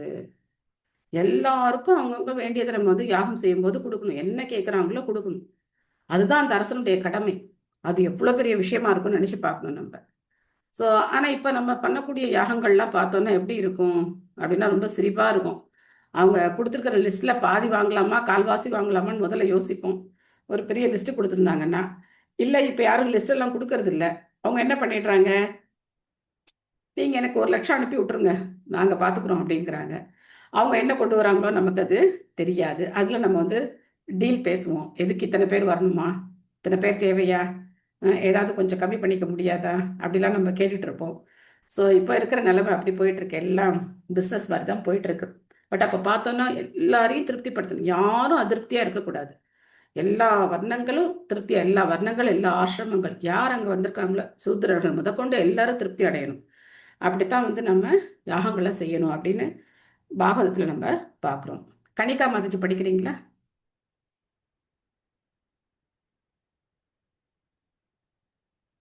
எஸ் மாதாஜி. ஹரே கிருஷ்ணா. ஹரே கிருஷ்ணா. பொருளுரை தந்த ஸ்ரீல பிரபுபாதாவுக்கு ஜெய். இப்பதத்திலிருந்து வெவ்வேறு கிரகங்களுக்கு இடையிலான பிரயாணம் உயர் கிரக வாசிகளுக்கு சுலபமானதுதான் என்பது தெளிவாகிறது. சக்தி வாய்ந்த அரசர்களாலும் சக்கரவர்த்திகளாலும் ஏற்றப்பட்ட யாகங்களில் பங்கேற்பதற்காக தேவர்கள் ஸ்வர்க்கத்திலிருந்து பூமிக்கு வருவது வழக்கமாக இருந்ததை பாகவத்தின் பல கூற்றுகளிலிருந்து நாம் அறிகிறோம். இங்கும் கூட பரீட்சித் மகாராஜன் இயற்றிய அஸ்வமேத யாகத்தின் போது பிற கிரகங்களிலிருந்து வந்த தேவர்கள் சாதாரண மக்களுக்கும் காட்சி அளித்ததை நாம் காண்கிறோம். சாதாரண மக்களுக்கு பகவான் எப்படி காட்சி அளிப்பதில்லையோ அதுபோலவே தேவர்களும் பொதுவாக அவர்களுக்கு காட்சி அளிப்பதில்லை. ஆனால் பகவான் அவரது தனி பெருங்கருணையினால் சாதாரண மனிதனுக்கு காட்சியளிப்பதற்காக உலகில் அவதரிப்பதைப் போலவே தேவர்களும் கூட மக்களிடம் உள்ள கருணையால் அவர்களுக்கு காட்சியளிக்கின்றனர். ஸ்வர்க்கவாசிகள் பொதுவாக மண்ணுலக வாசிகளுக்கு காட்சி அளிப்பதில்லை என்ற போதிலும் பரீட்சித்து மகாராஜனின் செல்வாக்கினால் அவர்கள் காட்சியளிக்க சம்மதித்தனர். மேகம் மழையை பொழிவதைப் போலவே அரசர்களும் இத்தகைய யாகங்களின் போது மிக தாராளமாக செலவு செய்வது வழக்கம். மேகம் நீரின் மற்றொரு வடிவமாகும். அதாவது பூமியில் உள்ள நீர் மேகங்களாக மாறுகிறது. அதே போலவே அரசர்களால் செய்யப்படும் தான தர்மங்கள் பிரஜைகளிடமிருந்து வசூலிக்கப்பட்ட வரிகளின் மற்றொரு வடிவமாகும். ஆனால் தேவைக்கு அதிகமாக மிக தாராளமாக மழை பெய்திருப்பதாக காணப்படுவதைப் போலவே இத்தகைய அரசர்களால் செய்யப்படும் தான தர்மங்களும் பிரஜைகளின் தேவைக்கு அதிகமானதாக காணப்படுகின்றன. திருப்தி அடைந்த பிரஜைகள் அரசரை எதிர்த்து ஒருபோதும் கலவரம் செய்ய மாட்டார்கள். எனவே அரசாட்சியை மாற்ற வேண்டிய அவசியம் இருக்கவில்லை. பரீட்சித்து மகாராஜனை போன்ற ஓர் அரசருக்கு கூட வழிகாட்டுவதற்கு ஓர் ஆன்மீக குரு தேவைப்பட்டார். இத்தகைய வழிகாட்டல் இல்லாமல் ஆன்மீக வாழ்வில் ஒருவரால் முன்னேற முடியாது. தன்னுணர்வை பெற்று உண்மையான வெற்றி அடைவதற்கு ஒருவர் தகுதியுள்ள ஓர் ஆன்மீக குருவை அணுகி அவரிடம் தஞ்சமடைய வேண்டும். ஹரே கிருஷ்ணா மாதாஜி. தேங்க்யூ மாதாஜி. மாதாஜி. தேவர்களுடைய போக்குவரத்து சாதாரண மக்கள் கூட சாதாரண கண்களால் அவங்கள பார்க்கக்கூடிய அந்த வாய்ப்பு அவங்களுக்கும் கிடைச்சிது. ஏன்னா அரசர் அப்பேற்பட்ட ஒரு பக்தராக இருக்கார். அவருடைய பக்திக்காக தேவர்கள் இறங்கி இந்த பூலோகத்துக்கு வர்றாங்க. பொதுவாக தேவர்கள் அவங்க கால் இந்த பூமியில் படாது அப்படின்னு சொல்லுவாங்க. அவங்க கொஞ்சம் உயரத்தில் தான் இருப்பாங்க. இந்த கால் அவங்களுக்கு கீழே பதியாது. ஸோ அப்படி அவங்க இந்த பூலோகத்துக்கு வர்றது வழக்கம். அப்படி அவங்க சாதாரண மக்களுக்கு நீங்கள் காட்சி கொடுக்கறது நம்ம பார்க்குறோம். பகவானுடைய கருணையினால பகவான் அவதரிக்கிறார். இந்த பூலகத்தில் அவதரிச்சு மக்களுக்கு எல்லா நன்மைகளும் செய்யறதுக்காக பகவான் அவதரிக்கிறார். அந்த மாதிரி தேவர்களும் வர்றாங்க அப்படின்னு நம்ம பார்க்குறோம். ஸோ இந்த தான தர்மங்கள் எவ்வளவு முக்கியமானவை அப்படிங்கிறதையும் நம்ம தெரிஞ்சுக்கணும். அந்த மாதிரி எல்லாரும் திருப்தி அடைஞ்சிருக்கும் போது யாரும் கலகம் பண்ண மாட்டாங்க. பிரஜைகளுக்கு எல்லாம் அரசர் தேவையானது எல்லாத்தையும் கொடுத்துட்டார் அப்படின்னாக்க மக்கள் எதுக்காக சந்தோஷமா வாழ்றதை விட்டுட்டு எதுக்காக அவங்க கலகம் பண்ணி ஆட்சியை மாத்தணும்னு நினைக்க போறாங்க இல்லையா? அது ரொம்ப முக்கியமான ஒரு விஷயம். அதுக்கப்புறம் அதை விட முக்கியமா பிரபுபா சொல்றார், அப்பேற்பட்ட பக்தரா இருந்தா கூட பரீட்சித் மகாராஜன் மிகச்சிறந்த பக்தர்னு பாக்குறோம். அவருக்கும் கூட ஒரு ஆன்மீக குரு தேவைப்படுகிறார். அதனால ஆன்மீக குருவுடைய முக்கியத்துவத்தை பிரபுபாதர் நமக்கு வலியுறுத்துறார். ஆன்மீக குரு இல்லாம ஆன்மீக வாழ்க்கை அப்படிங்கிறது கிடையாது. அது வெறும் கனவுதான். இப்போ ஒருத்தர் ஒரு கம்ப்யூட்டர் கத்துக்கணும் அப்படின்னா அவர் என்ன பண்ணணும்? யார் அந்த கம்ப்யூட்டருக்கு எந்த நிறுவனம் அதை சொல்லி கொடுக்குதோ அங்க இருக்கிற ஆசிரியர்கள்ட்ட போய் அவங்க அதை கத்துக்கணும் இல்லையா? இந்த மாதிரி ஒவ்வொரு துறைக்கும் ஒவ்வொரு நிபுணர்கள் இருக்காங்க. அவங்க கிட்ட போய் நம்ம அதை தெரிஞ்சுக்கணும். அந்த மாதிரி ஆன்மீகம்னு வந்தோம் அப்படின்னா நமக்கு ஆன்மீக குரு கண்டிப்பா தேவை. எதுக்காக தேவை? ஏன்னா அப்பதான் பாகவதம் நம்மளே படிச்சிடுறோம், ஹரே கிருஷ்ண மந்திரமும் ஜபம் பண்ணிடுறோம், நமக்கு எல்லாம் சொல்லி கொடுத்துடுறாங்க. திரும்ப ஒரு குரு தேவையா? நம்ம தான் பண்ணிக்கிட்டே இருக்கோமே, இதுக்கு திரும்ப இதுக்கு குரு அப்படின்னு நம்ம நினைக்கலாம். ஆனா தீட்சை இல்லாத மந்திரம் அவ்வளவு பலனை நமக்கு கொடுக்காது. பயிற்சி தான் நம்ம இப்ப எடுக்கிறோம். நம்ம என்ன பண்றோம்? பயிற்சி எடுத்துக்கிறோம். பாவங்கள் இல்லாம வாழ்ந்து பாவகாலியங்கள் எல்லாம் தொலைச்சு ஏஷாம் துவந்தகத்தம் பாப்பம் பண்றதுக்காக முயற்சி பண்றோம். அப்போ கொஞ்சம் கொஞ்சமா நம்ம ஆன்மீகத்துல படிப்படியா வரணும் அப்படின்னா முதல் படி அப்படிங்கிறது தீட்சை. அது இறுதி படி கிடையாது, இறுதி கிடையாது. தீட்சைங்கிறது முதல் படி, இனிஷியேஷன் அப்படின்னு சொல்றோம். இனிஷியல் அப்படின்னா முதல் வார்த்தை இல்லையா? முதல் எழுத்தைத்தான் நம்ம இனிஷியல் அப்படின்னு சொல்லுவோம். எதையும் இனிஷியேட் பண்றது அப்படின்னா ஆரம்பிக்கிறது அப்படின்னு சொல்லுவோம். அது மாதிரி தீட்சை அப்படிங்கிறது முதல் படி, அது இறுதி நிலை கிடையாது. தீட்சை வாங்கினதுக்கு அப்புறம் பக்தியை நாம சரியான முறையில பயிற்சி பண்ணி அதனுடைய இறுதி இலக்கான பகவானுடைய சேவை அப்படிங்கிற அந்த நிலையை நாம அடையணும். நிஜக்ராஹௌஜசா வீரக கலிம் திக் விஜயே क्वचित् நிருபலிங்க தரம் சூத்ரம் கனந்தம் கோமிதுனம் பதா. ஆக இப்போ ஒரு பிரச்சனை ஆரம்பிக்குது. ஒரு முறை உலகை வென்று வருவதற்காக புறப்பட்டு சென்ற பரீட்சித் மகாராஜன் வழியில் ஒரு அரசரை போல் மாறுவேடத்தில் இருந்தவனும் ஒரு சூத்ரனை விட தாழ்ந்தவனுமான கலிபுருஷன் ஒரு பசு மற்றும் எருதின் கால்களை காயப்படுத்துவதை கண்டார். அவனை தண்டிப்பதற்காக உடனே அவனை கைப்பற்றினார். என்ன காட்சியை பார்க்கிறார்? ஒரு சூத்ரன், ஆனா அவனுடைய கோலம் என்னவோ பார்த்தா அரச உடையில இருக்கான். ஒரு சத்திரியன் தான் அரச உடையில இருக்கணும். ஒரு சூத்ரன் அவனுக்கு உண்டான உடையில தான் இருக்கணும். இன்னும் இப்ப இருக்கிற மாதிரி கிடையாது. யார் வேணா என்ன வேணா போட்டுக்கிறாங்க இல்லையா? அந்த மாதிரி எல்லாம் அப்ப கிடையாது. அந்த உடையை பார்த்தாலே அவங்க யாருன்னு சொல்லிடலாம். இவர் வந்து வைஷ்யரா, சூத்ரரா, அந்தனரா, யார் அப்படிங்கறது நம்ம சொல்லிடலாம். ஆனா அந்த சூத்ரன் ஒரு சத்திரியனை போல ஒரு உடை அணிஞ்சிருக்கான். உடை அணிஞ்சு என்ன பண்றான்? தகாத காரியத்தை செய்கிறான். இப்ப தகாத காரியம் என்ன அப்படின்னா, ஒரு பசு இருக்கு, ஒரு எருது இருக்கு, மாடு. ஒரு பசு மாடு, ஒரு காளை மாடு, ரெண்டு இருக்கு. அதை போட்டு அடி அடின்னு அடிச்சுட்டு இருக்கான். அதை பார்த்த உடனே இவருக்கு பயங்கர கோபம் வருது. என்ன, இந்த மாதிரி காட்சி அவர் இது வரைக்கும் பார்த்ததே கிடையாது. மாட்டை யாரும் அடிச்சு பார்த்தது கிடையாது. இந்த காலம் மாதிரி எல்லாம் கிடையாது. கொண்டு சாப்பிட்றதெல்லாம் கிடையாது. மாட்டை யாரும் அடிக்க கூட மாட்டாங்க. அப்பேற்பட்ட ஒரு காட்சியை பார்த்து உடனே அவனை தண்டிக்கிறதுக்காக அவனை கைப்பற்றுறார். ஜி சாந்தி மாதாஜி படிக்கிறீங்களா? ஹரே கிருஷ்ண மாதாஜி. ஹரே கிருஷ்ணன். மொழிபெயர்ப்பு பொருளை வழங்கிய தெய்வத்திரு அரச பக்தி வேதாந்த சுவாமி ஸ்ரீல பிரபுபாதருக்கு ஜெய். ஓர் அரசர் உலகை வென்று வர புறப்பட்டு செல்வாரானால் அது தன் பலத்தை அதிகரித்துக் கொள்வதற்காக அல்ல. பரீட்சித் மகாராஜன் ஆட்சி பொறுப்பை ஏற்ற பின் உலகை வென்று வருவதற்காக வெளியேறினார். மற்ற சிறிய நாடுகளை கைப்பற்றும் நோக்கத்துடன் இதை அவர் செய்யவில்லை. அவர் உலக பேரரசராக இருந்ததால் எல்லா சிறு நாடுகளும் ஏற்கனவே அவரது ஆட்சிக்கு கீழ்ப்பட்டிருந்தன. மக்கள் கடவுள் பக்தியுடன் செயற்படுகிறார்களா என்பதை கண்டு வருவதற்காகவே அவர் வெளியேறி சென்றார். அரசர் பகவானின் பிரதிநிதி என்பதால் பகவானின் விருப்பத்தை நிறைவேற்ற அவர் கடமைப்பட்டவர் ஆவார். பலத்தை பெருக்குவதெனும் கேள்விக்கே இடமில்லை. எனவே வீரரசரை போல் உடையணிந்திருந்த இழிவான மனிதன் ஒருவன் ஒரு பசு மற்றும் எருதின் கால்களை காயப்படுத்துவதை கண்டதும் உடனே அவர் அவனை கைப்பற்றி தண்டித்தார். அதிக முக்கியத்துவம் வாய்ந்த மிருகமான பசு துன்புறுத்தப்படுவதையோ அல்லது அதிக முக்கியத்துவம் வாய்ந்த மனிதரான பிராமணர் அவமதிக்கப்படுவதையோ அரசரால் பொறுத்து கொள்ள முடியாது. பிராமண பண்பாட்டை விருத்தி செய்து கொள்வதே மனித நாகரிகமாகும். பால் அற்புதமான ஓர் உணவாகும். அதில் உடல் ஆரோக்கியத்தை பராமரிப்பதற்கான எல்லா ஜீவசத்துகளும் உள்ளன. அதன் உதவியுடன் மனிதனால் உயர்ந்த நோக்கங்களை அடைய இயலும். சத்துவகுணத்தை விருத்தியடை செய்வதால் மட்டுமே பிராமண பண்பாட்டை வளர்க்க இயலும். இதற்கு பால் பதார்த்தங்கள், பழங்கள் மற்றும் தானியங்கள் ஆகியவை இன்றியமையாதவையாகும்.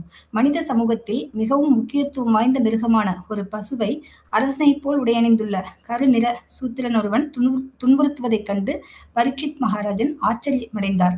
மோசமான நிர்வாகமும் சண்டை சச்சரவுகளும் கலியுகத்தின் அடையாளங்களாகும். இழிவடைந்த நிலையிலுள்ள மக்களின் குணங்களை பெற்றிருப்பவர்களும் வாழ்வில் உயர்ந்த நோக்கங்களை கொண்டிராதவர்களுமான பயனற்ற மக்கள் நாட்டு நிர்வாகத்தின் தலைமை பதவிக்கு வருகின்றனர். இவர்கள் தன் ஒழுங்கீனமான நிர்வாகத்திற்கும் சண்டை சச்சரவுகளுக்கும் மூல காரணமாக உள்ளனர்.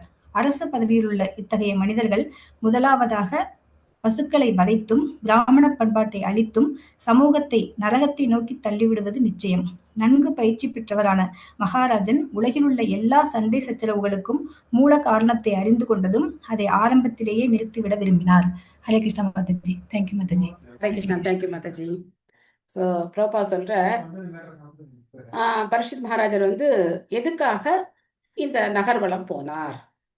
அவர் வந்து வெளியில கிளம்பி போய் மற்ற சிற்றரசர்கள் எல்லாம் ஜெயிச்சு தான் ஒரு பெரிய பேரரசர் அப்படின்னு காட்டிக்கிறதுக்காக போனாரா அப்படின்னா அதுக்காக போல. அவர் போனது எதுக்காக போனார்? மக்கள் எல்லாரும் பகவானுடைய பக்தியில சரியான முறையில பக்தி தொண்டுல ஈடுபட்டிருக்காங்களா அப்படிங்கிறத அவர் வந்து பார்க்கறதுக்காக தான் போனார். அதுதான் அரசருடைய கடமை. எல்லா மக்களும் அவங்களுடைய சரியான தர்மத்தை பின்பற்றுறாங்களா அப்படின்னு பார்க்கணும். வர்ணாசிரம தர்மப்படி ஒரு பிராமணர்னா அவருடைய காரியத்தை அவர் கரெக்டா பண்ணணும். ஒரு சத்திரியன் அவருடைய காரியத்தை பண்ணணும். ஒரு வைஷ்யர் அவருடைய காரியத்தை பண்ணணும். ஒரு சூத்ரன் அவருடைய காரியத்தை பண்ணணும். இதே மாதிரி ஆன்மீக ஆசிரமங்கள், பிரம்மச்சாரி, கிரகஸ்தா, வானப்பிரஸ்தா, சன்னியாசி அவங்களுடைய கடமைகளை சரியா செய்யறாங்களா அப்படிங்கிறத கண்காணிக்கிறதுக்காக தான் போறார். அவங்களுடைய கடமைய பகவானுடைய சேவையா அவங்க எல்லாரும் செய்யணும். ஒரு விவசாயி தானியங்களை உற்பத்தி பண்றார் அப்படின்னா தன்னுடைய பகவானுடைய கருணையினால ஆண்டாள் இவ்வளவு அழகா பாடினாங்க இல்லையா?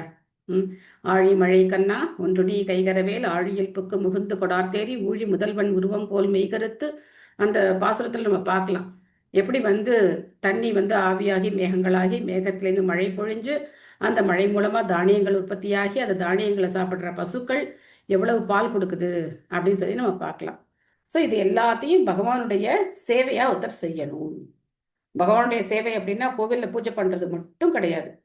நமக்கு என்ன கடமைகள் இருக்கோ அது எல்லாத்தையும் நம்ம பகவானுடைய சேவையா நம்ம செய்யணும். கோவில்லையும் பூஜை பண்றதும் அந்த கடமையை செய்யறவங்க அதை செய்யணும். நாம நம்மளுடைய அன்றாட கடமைகளை பகவானுடைய சேவையா நம்ம வந்து செய்யணும். அதை சரியா செய்யறாங்களான்னு பாக்குறதுக்காக தான் இவர் வந்து நகர்வலம் போனார். அப்போ இந்த மாதிரி ஒரு தோற்றத்தை அவர் பார்க்கிறார், ஒரு காட்சியை பார்க்கிறார். ஒரு சூத்திரன் மாதிரி இருக்கக்கூடிய ஒருவன், ஆனா ஒரு சத்திரிய உடை அணிஞ்சு தகாத காரியத்தை செய்யறார். ஒரு பசுவையும் எருதுவையும் அடிச்சிட்டு இருக்கார். அந்த காட்சியை பார்க்கிறார். அப்போ பிரபுபாதர் இங்க சொல்றார், பசு எவ்வளவு முக்கியமான ஒரு ஜீவன் அப்படின்னு சொல்றார். அந்த பால் மூலமா மூளையில இருக்கிற நுண் திசுக்கள் எல்லாம் விருத்தி அடையும். அந்த மூளையில இருக்கிற நுண் திசுக்கள் விருத்தி அடையும் போது சாஸ்திரங்களை புரிஞ்சுக்கக்கூடிய தன்மை நமக்கு கிடைக்கும்.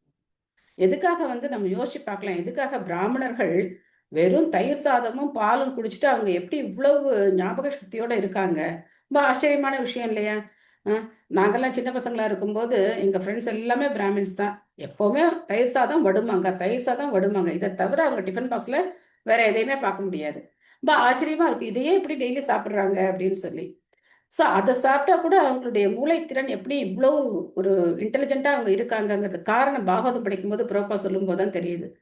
பால், தயிர், வெண்ணெய், பால் பொருட்கள்ல இத்தனை சத்துக்கள் இருக்கு.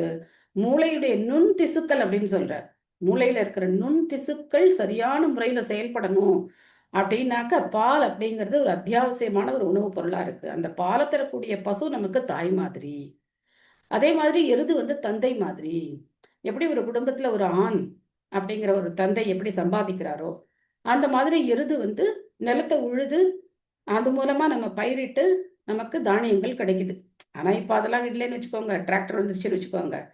பட் அந்த நாள்ல எல்லாம் பார்த்தோம்னா பசு வந்து தாய், எருது வந்து தந்தை. ஏன்னா உழறதுக்கு பயன்படுறதுனால, அது மூலமா நமக்கு தானியங்கள் எல்லாம் கிடைக்கிறதுனால அப்படி பார்த்தோம். ஆனா இப்பெல்லாம் மாறி போச்சு. அடுத்தது இந்த 2வது பேராகிராஃப்ல பிரபுபாதர் வந்து மோசமான நிர்வாகத்தை பத்தி சொல்றார். ஸோ இதுக்கு எல்லாத்துக்கும் காரணம் இப்ப இருக்கிற ஆட்சி முறைகள் தான். மக்கள் மனசுல வெறுப்பு, கோபம் எல்லாத்தையும் தூண்டி விட்டு அவங்களே என்ன பண்றாங்க, சண்டை சச்சரவுகளை அதிகப்படுத்துறாங்க அப்படின்னு பார்க்கணும்.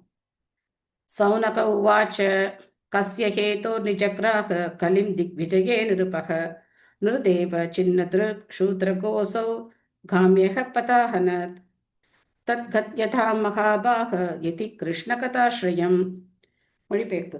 சௌனக ரிஷி கேட்டார், ஓர் அரசரை போல் உடையணிந்து ஒரு பசுவை தன் காலால் உதைத்த அவன் சூத்திரன்களிலேயே இழிவானவன் என்பதால் அவனை ஏன் பரீட்சித் மகாராஜர் தண்டித்ததோடு விட்டுவிட்டார்? இவ்விஷயங்களெல்லாம் பகவான் கிருஷ்ணருக்கு சம்பந்தம் உள்ளவையாக இருக்குமானால் அவற்றை தயவு செய்து விவரிக்க வேண்டுகிறேன். சூத்த கோஸ்வாமி ஆரம்பிச்சார் இந்த அத்தியாயத்தை. அவர் தான் முதல் ஸ்லோகத்தை அவர் தான் ஆரம்பிச்சார். அப்போ நடுவுல சௌனக ரிஷி ஒரு கேள்வி கேட்கிறார். என்ன கேட்கிறார்? ஏன் தண்டிச்சதோட விட்டார்? ஏன் மேற்கொண்டு எந்த நடவடிக்கையும் எடுக்கல அப்படின்னு கேட்டுட்டு, இது வந்து கிருஷ்ணருக்கு சம்மதம் இல்லை அப்படின்னா நாங்க சும்மா வெட்டி கதை பேச விரும்பல, வேண்டாம் விட்டுருங்க. இல்ல கிருஷ்ணரோட தொடர்பு இருக்கு, இந்த விஷயத்துக்கும் கிருஷ்ணருக்கும் தொடர்பு இருக்கு அப்படின்னா தயவு செய்து இது எங்களுக்கு விளக்கமா சொல்லுங்க, பாதியில விட்டுறாதீங்க. எதை விளக்கமா சொல்லுங்க? கிருஷ்ணரோட தொடர்பு இருந்தா விளக்கமா சொல்லுங்க. கிருஷ்ணருக்கும் இந்த விஷயத்துக்கும் தொடர்பு இல்லை அப்படின்னா நாங்க ஊர்க்கதை கேட்க விரும்பல அப்படின்னு சொல்றாரு. அப்படின்னா என்ன அர்த்தம்? நாம எந்த நியூஸும் பார்க்க தேவையில்லை. இப்போ கரண்ட் நியூஸ் வருது, எதையும் நம்ம அதெல்லாம் கேட்டு கேட்டு கேட்டு நம்ம நம்ம நேரத்தை செலவழிக்கணும் அப்படிங்கிற அவசியம் இல்லை. ஏன்னா அதுக்கும் கிருஷ்ணருக்கு எந்த சம்மந்தமும் கிடையாது. ஒரு பொருளுரையில பிரபுபா சொல்ற, எங்க பிராமணர்களும் பசுக்களும் மதிக்கப்படலையோ அந்த சமூகம் கிருஷ்ணரால் பாதுகாக்கப்படாது அப்படின்னு சொல்றார். இப்ப இருக்கிற சமூகம் கிருஷ்ணரால பாதுகாக்கப்படக்கூடிய சமூகம் கிடையாது. இப்ப கிருஷ்ணரால கைவிடப்பட்ட ஒரு சமூகத்துலதான் நாம இருக்கோம். அதனால இங்க நடக்கிற எந்த விஷயத்தையும் பத்தி நம்ம கவலைப்பட வேண்டிய அவசியம் கிடையாது. பகவானுடைய செய்திகள்ல மட்டும் நம்ம கவனம் செலுத்தினா போதும் அப்படிங்கறத நாம தெரிஞ்சுக்கணும். மம்தா மாதாஜி படிக்கிறீங்களா? எஸ் மாதாஜி. ஸ்ரீல பிரபுபாதாக்கு ஜெய். பரீட்சித் மகாராஜரும் குற்றவாளியை கொல்லாமல் அவனை தண்டித்ததோடு விட்டுவிட்டதை கேட்ட சௌனகரும் ரிஷிகளும் ஆச்சரியப்பட்டனர். ஒரு அரசனைப் போல உடனிருந்து பொதுமக்களை ஏமாற்ற விரும்பியவனும் அதே சமயம் புனிதமான மிருகமாகிய பசுவை துன்புறுத்தியவனுமான அந்த குற்றவாளியை பரீட்சித் மகாராஜனை போன்றதொரு பக்தியுள்ள அரசர் உடனே கொண்டிருக்க வேண்டும். என்பதையே இது உணர்த்துகிறது. கலியுகத்தில் சூத்திரர்களிலேயே கடைப்பட்டவர்கள் நாட்டின் நிர்வாகிகளாக தேர்ந்தெடுக்கப்படுவார்கள் என்பதையும், பசுக்களை வதைப்பதற்கு உரிய நவீன வசதிகள் கொண்ட கசாப்பு கூடங்களை திறப்பார்கள் என்பதையும் அக்காலத்து ரிஷிகளால் நினைத்து பார்க்கவும் இயலவில்லை. ஏமாற்றுக்காரனும் பசுவை நிந்தித்ததுமான ஒரு சூத்திரனை பற்றி கேட்பதில் சிறந்த ரிஷிகளுக்கு அவ்வளவு உற்சாகம் ஏற்படவில்லை என்ற போதிலும், அதற்கும் பகவான் ஸ்ரீ கிருஷ்ணருக்கும் ஏதேனும் சம்பந்தம் இருக்கிறதா என்பதை தெரிந்து கொள்வதற்காக அதை பற்றி அவர்கள் கேட்க விரும்பினர். பகவான் ஸ்ரீ கிருஷ்ணரை பற்றிய விஷயங்கள் மட்டுமே அவர்கள் ஆர்வம் கொண்டிருந்தனர். கிருஷ்ணரை பற்றிய கதையுடன் இணைக்கப்பட்டுள்ள எந்த விஷயமும் நன்மை பயக்கக்கூடியது. மானிட சாஸ்திரம், அரசியல், பொருளாதாரம் மற்றும் நாகரிகம் போன்ற பல விஷயங்கள் பாகவதத்தில் உள்ளன. ஆனால் இவை அனைத்தும் கிருஷ்ணருடன் சம்பந்தப்பட்டுள்ளதால் இவை கேட்க தகுதியுடையவை ஆகின்றன. எல்லா விஷயங்களிலும் தூய்மைப்படுத்தும் பொருளாக உள்ளவர் ஸ்ரீ கிருஷ்ணரே ஆவார். ஜடவுலகில் உள்ள அனைத்தும் 3 பௌதிக குணங்கள் உண்டானவை என்பதால் அவை அனைத்தும் அசுத்தமானவை ஆகும். ஆனால் அவற்றை தூய்மைப்படுத்துவர் ஸ்ரீ கிருஷ்ணரே ஆவார். Hare Krishna. Thank you Mataji. Thank you Mataji. Hare Krishna. So பௌதிக செய்திகளை கிராமிய கதா அப்படின்னு சொல்றது. கிராமிய கதானா திண்ணை பேச்சுன்னு சொல்லுவாங்க இல்லையா? திண்ணையில் உட்காந்து சும்மா வெட்டி கதை பேசிகிட்டே இருப்பாங்க. இப்போ கூட காலையில் பார்க்கலாம். நீங்கள் காலையில் எங்கேயாவது ட்ராவல் பண்ணீங்க அப்படின்னாக்கா இந்த காட்சியை நீங்கள் பார்க்கலாம். டீ கடையில் எல்லாரும் கையில் ஒரு டீ கிளாஸ் வச்சுட்டு ஒரு பேப்பரை வச்சுட்டு எல்லாம் உட்காந்து கதை பேசிகிட்டே உட்காந்துருப்பாங்க. காலங்காலத்தால் பகவானுடைய நாமத்தை சொல்ல வேண்டிய அற்புதமான சமயம். போனால் வராது, பொழுது போனால் கிடைக்காதுன்னு சொல்லுவாங்கல்ல, அந்த மாதிரி அந்த சமயம் போனால் நமக்கு திரும்ப கிடைக்கவே கிடைக்காது, காலம்பர நேரம். அப்போ இப்போ சில பேர் என்ன பண்ணுறாங்க அப்படின்னா, பெட்டில் உட்காந்தபடியே கண்ணை முழிச்சிட்டு செல்ஃபோனை வச்சு பார்த்துக்கிட்டே இருக்க வேண்டியது. பொழுது போகிறதே தெரியாது, டைம் ஓடி போயிருக்கும். அதுக்கப்புறம் அவசர அவசரமாக எழுந்து கிளம்பி போவாங்க. ஸோ அந்த காலை நேரம் பகவானுடைய நாமத்தை சொல்ல வேண்டிய நேரம். ஹரே கிருஷ்ண கிருஷ்ண கிருஷ்ண ஹரே ஹரே, ஹரே ராம ராம ராம ஹரே ஹரே அப்படின்னு பகவானுடைய நாமத்தை சொல்லக்கூடிய நேரத்தை வேஸ்ட் பண்ணிகிட்டே இருப்பாங்க எல்லாரும். ட்ரெயினில் போகும்போதெல்லாம் பார்க்கலாம், ரொம்ப பாவமாக இருக்கும். யாரும் எழுந்திருக்கவும் மாட்டாங்க. காலையில் எழுந்து நம்ம ஜெபம் பண்ணால் கூட திட்டுவாங்க, ஏங்க டிஸ்டர்ப் பண்ணுறீங்க அப்படின்னு சொல்லி நம்மள தான் சொல்லுவாங்க. ஸோ மெதுவாக உட்காந்து ஜெபம் பண்ணிகிட்டு இருக்கணும், சத்தமாலாம் சொல்லக்கூடாது. அப்போது மெதுவாக எழுந்து உட்காந்து, நமக்கு 4:30 மணிக்கு மேலே தூக்கம் வராது. இப்போ எழுந்து நமக்கு பழக்கமாயிடும். மிஞ்சி போனால் ஒரு 5 மணி, அதுக்கு மேலே தூங்கவே முடியாது. சுட்டு போட்டால் கூட தூக்கம் வராது. ஸோ எழுந்து உட்காந்து நம்ம சாண்டிங் பண்ணிகிட்டு இருப்போம். ஆனால் அவங்களுக்கு அது தொந்தரவாக இருக்கும். ஸோ இப்போது சௌரகாதி ரிஷிகளால் இதை நினச்சி கூட பார்க்க முடியல. அது எப்படி ஒரு பசுவை அடிக்கிறதாவது, ஒரு காலமாட்டை பசுமாட்டை அடிக்கிறதாவது, அவனை அந்த மனுஷனை அங்கேயும் அவர் கொண்டு இருக்கணும். அதை எப்படி அவர் விட்டாரு? ஒரு நல்ல அரசர் அப்படின்னா உடனே அந்த இடத்துல அந்த மனிதனை கொண்டு இருக்க வேண்டாமா? பசுவை வந்து இந்த மாதிரி துன்புறுத்துறவனை பார்த்த அந்த சைட்டை அதுலேயே வந்து கொண்டு இருக்க வேண்டாமா? எதுக்காக விட்டார் அப்படின்னு ஒரு கேள்வி இருக்கு. அதே சமயத்துல இதுக்கும் கிருஷ்ணருக்கும் சம்மந்தம் இல்லைன்னா எங்களுக்கு வேண்டாம், சொல்ல வேண்டாம் அப்படின்னு சொல்றாங்க. ஸோ பிரபுபா சொல்றார், பாகவதத்திலே எல்லாம் இருக்கு. பாகவத்துல போக போக நம்ம வந்து பார்க்கலாம் ஒவ்வொரு மன்னர்கள் எப்படி இருந்தாங்க, எப்படி ஆட்சி பண்ணாங்க, இதெல்லாம் பார்க்கலாம். ஆனா இது எல்லாத்தோடையும் பகவானுக்கு தொடர்பு இருக்கு. பகவானுக்கு தொடர்பு இருக்கிறதுனால இந்த சரிதங்கள் எல்லாம் புண்ணியமானது. நம்ம கேட்கும்போது நம்மளுடைய இதயம் தூய்மை அடையும். ஆனா இதே பகவானுக்கு தொடர்பில்லாத உலக விஷயங்களை நம்ம பேசும்போது அது நம்மளை இந்த பௌதிக உலகத்துல திரும்ப திரும்ப சிக்க வைக்கும். அதனால எந்த விஷயமா இருந்தாலும் சரி, அதை பகவானோட தொடர்பு படிக்கிட்டோம் அப்படின்னா அது தூய்மையாயிடுது அப்படிங்கிறத நாம இங்க பார்க்குறோம். ஸோ இதோட நம்ம இங்க நிறுத்திக்கலாம். உங்களுக்கு ஏதாவது கேள்விகள், சந்தேகங்கள், கருத்துக்கள் ஏதாவது இருக்கா? மாதாஜி, பாண்டித்யம்னா என்ன அர்த்தம் மாதாஜி? பாண்டித்யம்னா expert. Expert. Okay okay, thank you. Hare Krishna. சொல்லுங்க. இந்த தேவர்கள் வந்து சொன்னீங்கல்ல, தேவர்கள்ல வந்து சிவன் அவங்க ஃபேமிலியும் இன்க்ளூடடா மாதாஜி? தேவர்கள்ல சிவபெருமான் வந்து மகாதேவர் அப்படின்னு, தேவர்களுக்கெல்லாம் அவர் தலைவரா இருக்கார், மகாதேவன் சொல்லப்படுறார். ஸோ சிவபெருமான் வந்து அவருடைய தத்துவம் அப்படின்னு பார்த்தோம்னா அவர் ஜீவ தத்துவம் கிடையாது. தேவர்கள் எல்லாருமே நம்மள மாதிரி ஜீவ தத்துவம் தான். நான் அன்னைக்கு கூட உங்களுக்கு ஒரு உதாரணம் சொன்னேன் இல்லையா? இப்போ இந்த நாட்டினுடைய பிரதமர் அல்லது மிகப்பெரிய பதவியில் இருக்கிற ஒருத்தரும் மனிதர் தான். நாமளும் மனிதர்கள் தான். ஆனா நமக்கும் அவங்களுக்கும் என்ன வித்தியாசம்? நம்மளை விட அவங்க சக்தி வாய்ந்தவங்க இல்லையா? அதே அதே மாதிரி தேவர்களும் ஜீவ தத்துவம் தான். ஆனா சிவபெருமான் ஜீவ தத்துவம் கிடையாது. அவர் தனியான ஒரு தத்துவ நிலையில இருக்கார். அது சம்பு தத்துவம் அப்படின்னு பேரு. ஸோ பகவானுக்கும் சிவபெருமானுக்கும் சின்ன வித்தியாசம் தான். அது வந்து பிரம்ம சம்ஹிதையில ரொம்ப அழகா பிரம்மா சொல்றார்.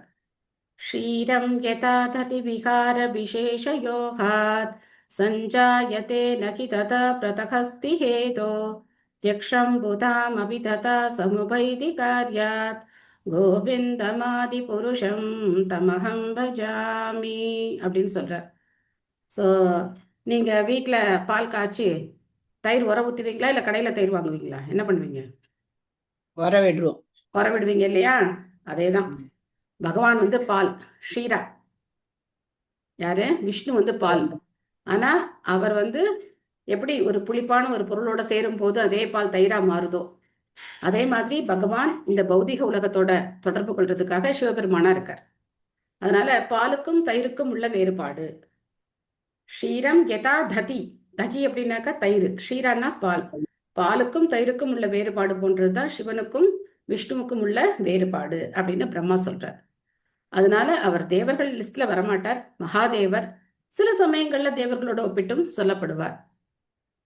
ஓகேவா மாதாஜி? ஆனா அவர் ஜீவ தத்துவம் கிடையாது. இதை நம்ம கிளியரா புரிஞ்சுக்கணும். மற்ற தேவர்கள் எல்லாரும் ஜீவ தத்துவங்கள் தான். தேங்க்ஸ் மாதாஜி. ஹரே கிருஷ்ண மாதாஜி. ஹரே கிருஷ்ணா.